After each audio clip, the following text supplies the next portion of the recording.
Diga lá, corações! Se você ainda não me conhece, muito prazer. O meu nome é Laís Possani, mas você pode me chamar de Lá, beleza? Eu gosto de dizer que eu sou uma compartilhadora de informações que realmente podem transformar o mundo. Como comunicóloga e apaixonada pelos mundos místicos, eu tô aqui para realmente trocar com você conhecimentos elevados, profundos, que fazem a diferença. E você sabe, eu adoro trazer resenhas de livros despertos. E hoje, meu Deus, tá muito especial.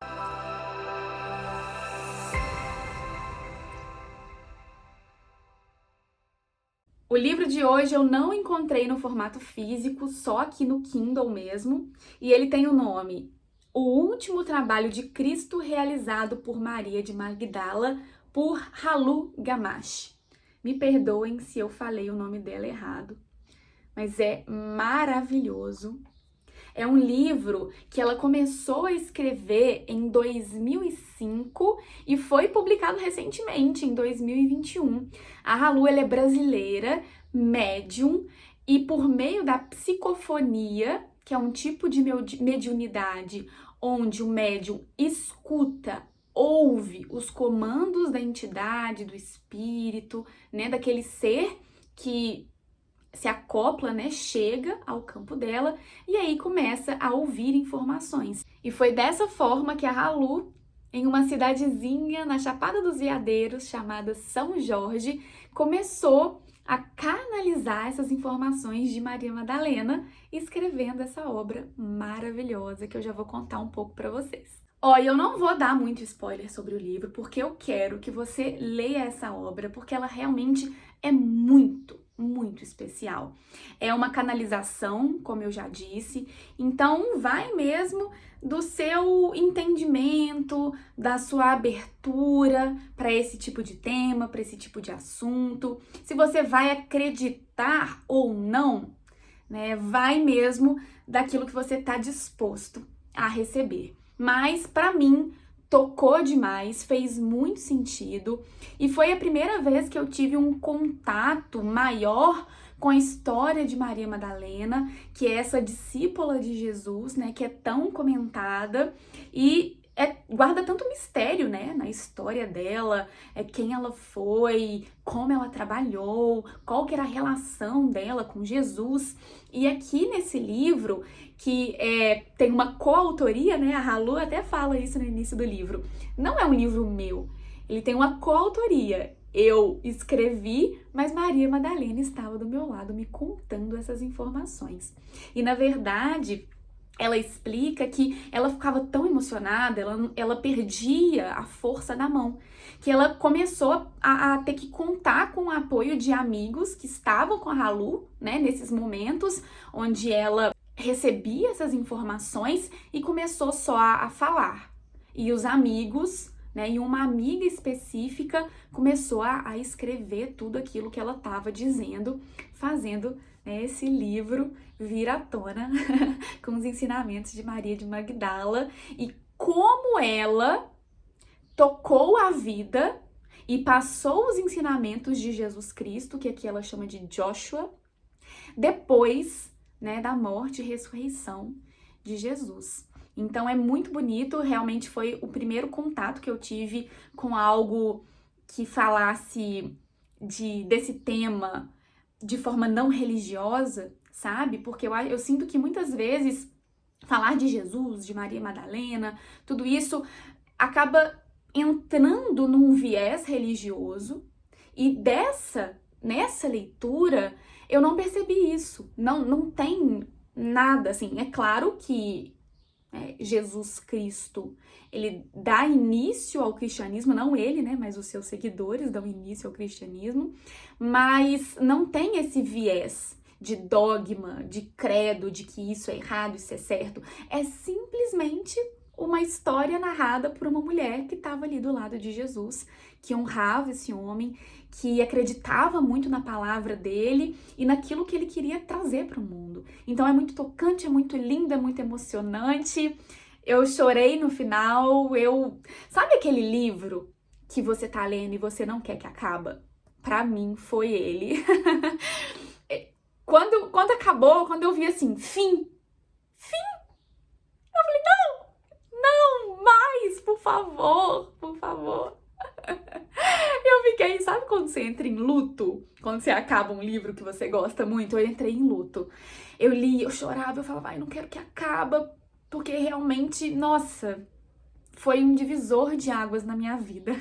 Uma coisa que eu acho muito importante falar a respeito dessa obra é que ela sempre quando passa, né, por alguém, por algum médium, não é verdade absoluta. Então, assim, eu recebi essas informações com o coração muito aberto. Eu não sou a detentora da verdade, né? Eu acho que ninguém aqui sabe a verdade absoluta ou vai saber, só quando a gente, né, se juntar ao todo maior. Mas fez muito sentido pra mim. E eu vou começar falando de uma curiosidade sobre o nome, né? Maria de Magdala. Maria de Magdala por quê? Né, muitos antigos naquela época de Jesus Cristo, né, 2000 anos atrás, eles não usavam o sobrenome. As pessoas comuns, elas não tinham um sobrenome que as fizesse ser conhecida, né? Então, eles associavam o primeiro nome à cidade de onde veio. Sobretudo aqueles peregrinos, né, que estavam ali ao redor de Jesus, que vinham de várias regiões, de várias cidades. Maria de Magdala foi a mesma coisa, né? Ela veio de uma cidade chamada Magdala. E aí ela ficou com esse nome, Maria Madalena, Maria de Magdala, e por isso ela é chamada dessa forma. E tem outras várias histórias que ela conta que são realmente muito disruptivas, que eu não sabia, não tinha tido acesso, né, de como ela encontrou com Jesus. Ela conta aqui que, na verdade, ela saiu de Magdala depois da morte de seu pai. Ela foi forçada a se casar com um homem, mas como ela era uma mulher de posses, o pai dela tinha dinheiro, ela conseguiu pagar para esse homem sair da vida dela e ela poder tocar a realidade que ela queria com os ungentos dela, né? Ela era uma mulher que estava muito conectada à natureza, fazia os olhos para cura. Era uma mulher que realmente curava por meio da natureza, dessas medicinas naturais. E ela conheceu Jesus não naquela história que a gente sempre ouve falar de que ela era prostituta e aí ela estava sendo apedrejada e Jesus a salvou. Não, ela conta aqui que ela viu Jesus falar, né, naquela passagem, quem nunca errou, que atire a primeira pedra, com uma terceira mulher que estaria aos pés de Jesus, que estava sendo acusada ali de adultério, e Maria Madalena viu aquele tanto de gente em volta, né, de Jesus e daquela terceira mulher e parou para observar. Então, ela não seria, de acordo com esses relatos, essa mulher que estava sendo apedrejada, mas sim veio para trabalhar com Jesus na cura dessa mulher. Foi aí então que ela teria conhecido Joshua, assim como ela o chama, e seguido o caminho junto com ele e os outros discípulos. Maria de Magdala, aqui nesse livro, ela traz uma versão muito linda de quem era Jesus, daquilo que ele pregava, do amor que tinha no coração dele, da leveza, sempre rodeado de pessoas sorrindo, brincando, cantando. Ela fala, né, que Jesus estava sempre rindo, falava alguma coisa séria, ele olhava com aquele ar, né, como se já soubesse mesmo o porquê desse nosso sofrimento e dessa nossa limitação enquanto seres humanos. Ele, como um ser elevado, ria, abraçava. E era super compassivo e empático com as pessoas que estavam ao redor.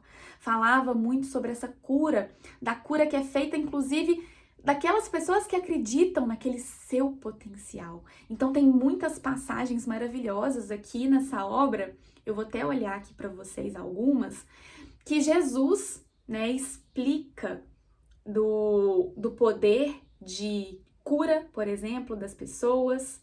Deixa eu ver se eu acho aqui pra você, ó. Ele fala assim: chamam de milagre porque não conseguem enxergar toda a trajetória, os encontros, os esforços de quem busca o caminho da cura. Então ele falava muito a respeito disso, né, que ele não gostava de ser visto como um milagreiro, como um curador, mas sim um potencializador do processo de cura e da potência que existe na pessoa que está se curando. Olha só, um outro processo né, que Maria Madalena fala dele. Todos se esqueceram de Deus, Maria, e eu preciso fazer com que se lembre. Como assim? Retruquei. Isso Maria Madalena falando, né? Estão aí os esquecimentos. Quando voltarem a se lembrar, perceberão o engano. Deus não está nos sinérdios, nos templos, no sangue das ovelhas. Deus está aqui, entre ti e mim. Eu seguro a tua mão e Deus está entre os nossos dedos, nas nossas respirações, nas tuas dúvidas, no esforço de me entender. Deus está nas folhas com que fazes teus olhos. Os teus ungentos são Deus. Qual a lembrança mais antiga que tens de ti mesma? Ai, gente, muito lindo, né? Deixa eu ver se eu acho outro aqui pra vocês. Eu marquei vários trechos que fizeram muito sentido. Ele continua falando de Deus aqui. A presença de Deus está ao alcance de todos, dizia-nos Joshua. Nós precisamos nos preparar para nos encontrar com a nossa presença. Enquanto vivermos pensando como vamos viver, quando vamos morrer, entregando-nos a guerras cujos reais motivos não conhecemos, enquanto assim nos mantivermos, não conquistaremos a condição de criar esta presença. E apenas ela faz com que percebamos a presença de Deus. Ou seja, aqui Jesus, né, Joshua, como Maria chama, fala que Deus está na presença, não na mente, não naquele lugar de dúvida e de questionamento e de como vai ser, e aí querer todas as respostas. Mais um. Jesus falando com Maria. Maria, a dor é uma revolta e uma forma de alegria. Escolhe a parte alegre da dor. A dor são segundos que antecedem a vitória. Não existe vitória sem dor. Por que torná-la triste? Não vês que esta tristeza diminui a alegria da vitória e segue diminuindo tudo de bom que vivemos? A dor, Maria, pode ser alegre. Gente. Enfim, eu posso ficar lendo aqui para vocês diversas passagens, né, que eu grifei desse livro, dos ensinamentos que Jesus passava para Maria de Magdala, mas como um todo, esse livro, como o próprio nome diz, ele mostra como Jesus continuou seguindo, né, mesmo tendo transcendido, tendo se iluminado, a guiar os passos de Maria e também de todos os seus discípulos. Então, eles falam como eles se comunicavam por meio dos sonhos, por meio dos rituais que o próprio Jesus, antes de morrer e ressuscitar, ensinou para eles de conexão, de como eles poderiam acessar Jesus mesmo no pós-morte. E Jesus dizia muito que o objetivo de Maria, né, nessa peregrinação que ela fez depois da morte dele, era unir o sol do Oriente com o sol do Ocidente. E eu fiquei o livro inteiro tentando entender isso. Mas o que Jesus está falando, gente? Unir o sol do Oriente com o sol do Ocidente. E no fim, tudo se explica, mas eu não vou dar esse spoiler aqui. Então, a história, o enredo é mais ou menos esse, né? Maria contando o que aconteceu depois da morte de Jesus e como foi esse caminhar, essa caminhada dela com os outros discípulos de Jesus para poder unir o sol do Oriente com o sol do Ocidente e levar a palavra cristã para o mundo, que é essa palavra de amor, né? De amor com você mesmo, de amor com o próximo e de paz. Espero que você tenha gostado, tenha se interessado por essa leitura. A gente pode trocar demais a respeito, então eu espero os seus comentários por aqui, tá bem? O seu ponto de vista. Mais uma vez, lembrando que não é verdade absoluta, né? É só mais um acesso, mais uma informação que a Halu conseguiu, né, trazer por meio da mediunidade dela, um canal aberto para Maria de Magdala se manifestar e contar um pouco de como foi essa perspectiva para ela, né? Como foi essa relação com Jesus e quem ele era realmente, né? Fora dos dogmas das religiões, das limitações, como um ser humano que ele foi, né, para guiar o nosso caminho. Espero que você tenha gostado e até o próximo vídeo.